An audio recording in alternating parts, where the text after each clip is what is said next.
Hola, mi nombre es Carlos Andrés Galván Martínez y el día de hoy voy a presentarles el tema de el tiempo de la materia, lenguaje y narrativa audiovisual. El tiempo, el tiempo es otro de los ejes fundamentales del universo diegético. Antes de entrar en las formulaciones temporales con respecto al discurso narrativo, conviene reflexionar sobre una categoría tan compleja. Cuando hablamos de tiempo en una narración, no nos estamos refiriendo al tiempo de la naturaleza ni a un tiempo estrictamente lingüístico, sino a una representación que incluye a ambos. Para comenzar a reflexionar sobre los distintos tipos de tiempo, no está de más acudir a algunas propuestas teóricas que se escapan del dominio de la teoría de la narración para adentrarse en los terrenos de la filosofía. Eben Deniste ha propuesto que el tiempo que rige las diferentes concepciones es el tiempo físico o tiempo de la experiencia, que puede verse como resultado de la comprensión humana de las leyes de la naturaleza. En un plano superior puede situarse el tiempo crónico o convencional, un tiempo que se ha creado sometiendo el tiempo físico a una serie de divisiones con la intención de domesticarlo. Es el tiempo del reloj. Más importante que este, a los efectos que aquí nos interesan, es el tiempo psicológico, es decir, el tiempo experimentado. Enunciación y enunciado.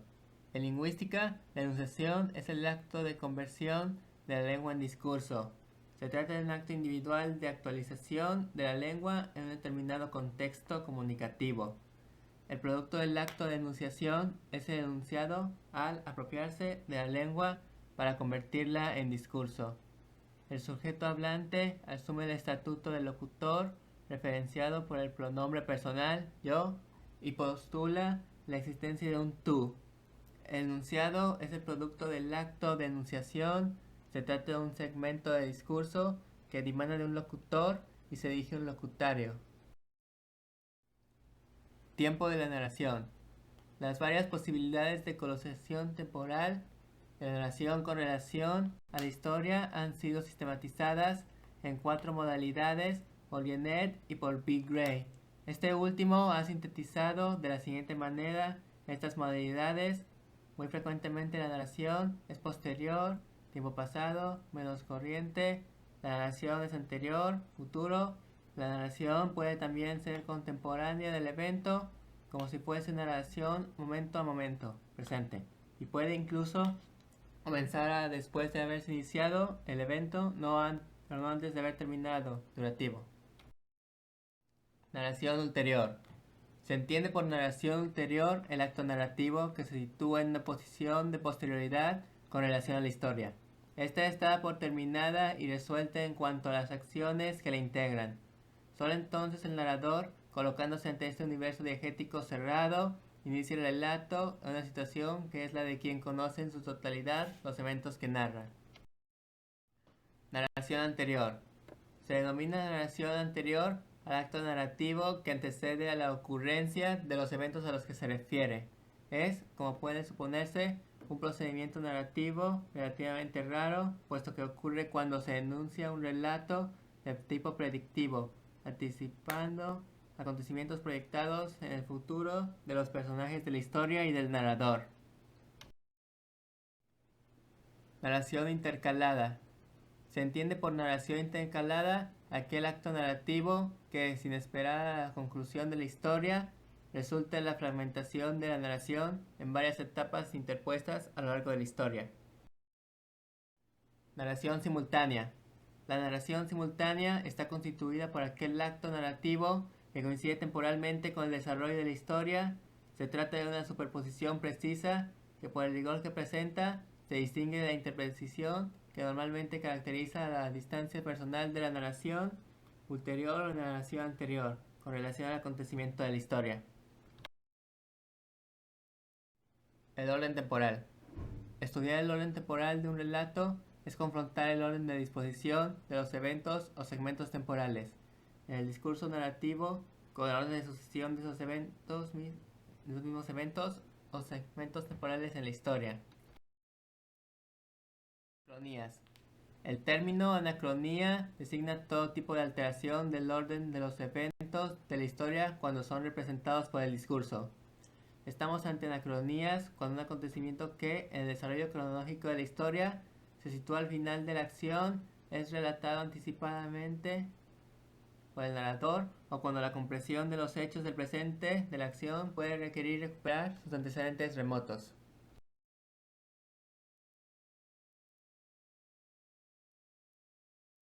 Efecto de las anacronías en la narración.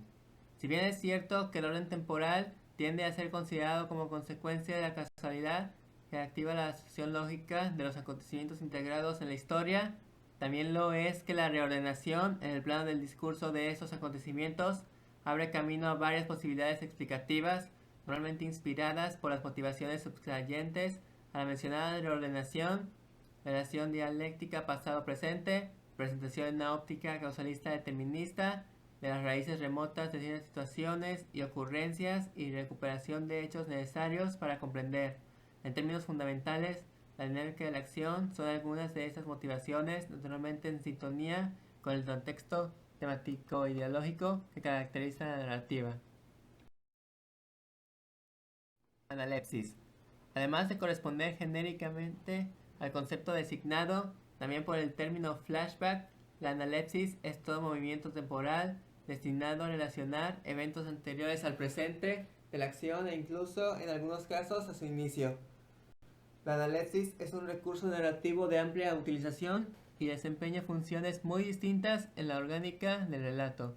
Puede, por ejemplo, ilustrar el pasado de un personaje relevante o recuperar eventos cuyo conocimiento sea necesario para dotar de coherencia interna a la historia. Clasificación de las analepsis. La narratología ha propuesto toda una clasificación de las analepsis en función de su localización temporal respecto al relato principal. Analepsis internas heterodiegéticas. El contenido de la analepsis no se identifica temáticamente con el concepto de la acción del relato primero.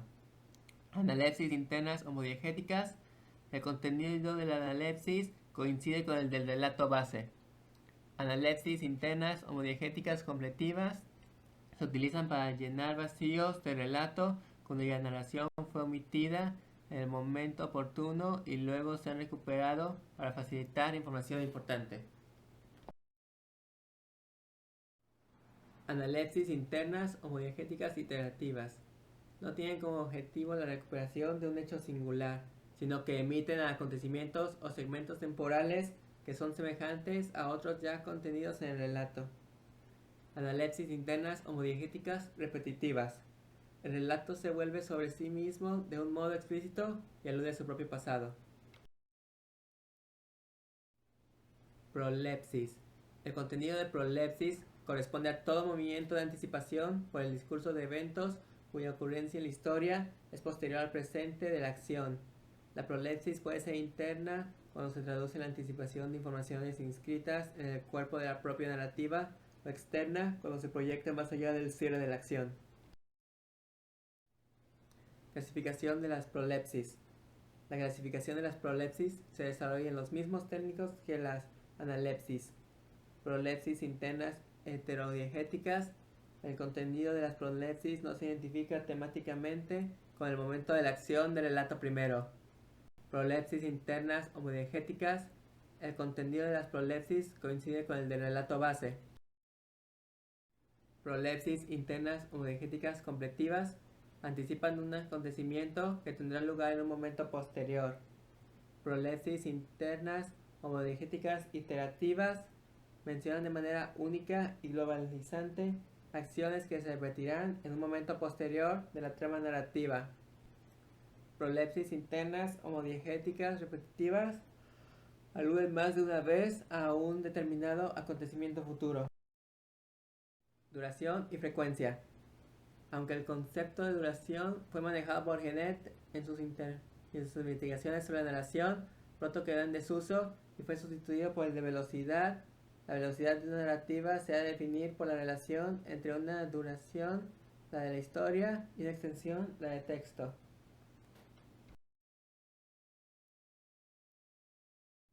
Los 5 movimientos que regulan el ritmo narrativo reciben los nombres de elipsis, sumario, escena, pausa y digresión reflexiva.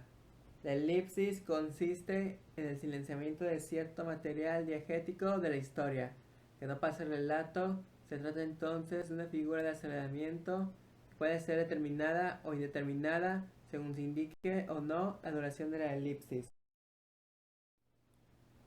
El sumario es otra figura de aceleración en la que, a diferencia de la elipsis, el material de la historia, si pasa el relato, lo característico del sumario es la síntesis, es decir, la concentración de grandes materiales diegéticos en un momento limitado del relato. La escena encarna la igualdad o isocronía entre la duración de la historia y el relato. Es el caso del diálogo en el que el tiempo de la historia y el del relato coinciden aparentemente. La pausa es el procedimiento privilegiado para la ralentización del relato. La forma básica de establecer una pausa es romper la diegesis con un fragmento descriptivo. La digresión reflexiva constituye el segundo procedimiento para el remansamiento de la acción.